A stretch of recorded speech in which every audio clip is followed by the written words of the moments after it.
A new American revolution has begun, not against the forces of a colonial kingdom, but a rebellion against an oppressor that has risen among us. It is not a foreign invasion we have to fear, rather the threat of a force within our nation that has usurped what was once a dream of having the greatest democracy ever known to man. We now live in a world where the population has grown exponentially, and the planet is running out of resources to sustain us all. We in the inner city and those struggling in the suburban ghettos may not realize it yet, but make no mistake, the people who control the technology and run every enterprise that makes up our world have seen this coming for a long time. The ideas of renewable energy, global warming, the idea of collectively working were purposefully bought out, derailed, demonized, or corrupted in favor of an economic structure designed by a monetary caste system. In a desperate attempt to convince us that we need to maintain that extravagant existence, they've pretended we might share in their dream, that we can justify any inhumanity in its name. Out of this blind ignorance was born the curse of slavery. Many of the founders of this nation were themselves Masons. That is not a left-wing or right-wing conspiracy theory. It is a widely known and accepted fact. So then explain to me how a nation founded by men who not only understood the long and complicated history of Europe, but also that of Africa, could permeate such a lie in convincing the American public that one race of men was superior and one inferior. When in fact we know that all the early men, the people who created civilization, every aspect of what we see today, the foundation of all modern human life, were from Africa. The greatest cowardice, of course, came not with slavery itself, unfortunately, but with the excuses for slavery. For if America had been as brave as the Roman Empire and all other empires that had come after her, and claimed, no, we were just stronger, and that's why we took you, then when slavery was over, racism would have probably followed in suit. But instead, it was the social lie, the religious lie that was told, that stayed in the minds of people, that separated one human being from another, in order to distract us from the issues of class and freedom. They created issues around religion and race to dominate the world for centuries to come. Some claim that they respect the culture of life in this country. They cry out for the indignity of children that are slaughtered before they are born.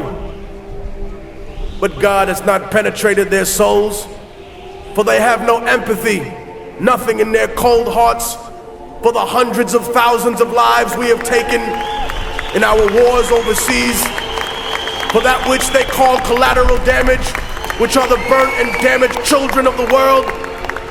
They have no prayers for them, only snide commentary on the internet and laughter in their hearts, and yet you claim to be one with God.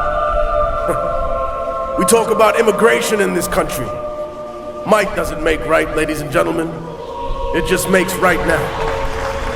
What we are saying to the rest of the world is one day when America grows weak, one day when her legions falter, on a day when her economy crumbles, China, Russia, Europe, whatever power has arisen, all you have to do is come here and conquer us in a few military excursions, and then you too can set up shop here, and in 100 years you can tell every red-blooded American, no, you are an illegal human being. I am the true citizen. I have all the rights. You have no rights. Maybe you forgot how you got this country. Maybe you take for granted the blood, the sweat, the tears that the people who live in practical serfdom shed every day. For we may not run America, but we make America run. We talk about the law, yet how many indignities have been legal in the past? How many treaties with Native American people have we broken? How many international laws have we violated? And speaking of laws, how can a corporation be regulated by a government that is funded and controlled by corporations? How can there be accountability for people who see a profit margin above the lives of Americans, above the lives of human beings in other countries? We have taken the soul out of ourselves and placed them inside machines. My words, of course, will be marginalized, demonized in typical fashion. Anytime you dare to question the power structure, they say you hate America. No, I love this country. I see its beauty every day in its people. And I love it a lot more than those that have abandoned the American worker, that have chose to exploit and try and take away every single benefit that she has. Those that attempt to make excuses for every atrocity committed in the name of supposed freedom. Those who demand accountability from everyone, but offer none themselves.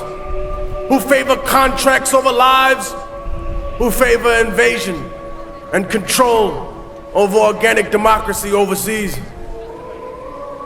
The greatest flaw that any intelligent person has is to think that they're smarter than everyone else.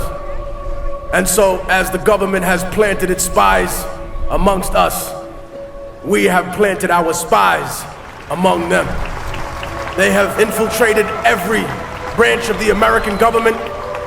They have retrieved names, data, hard numbers, the paper trail that will expose those that truly control this country, those that control the political parties, those that control the oil industry, the energy, those that stand behind the companies, faceless, whose names have never been revealed until today.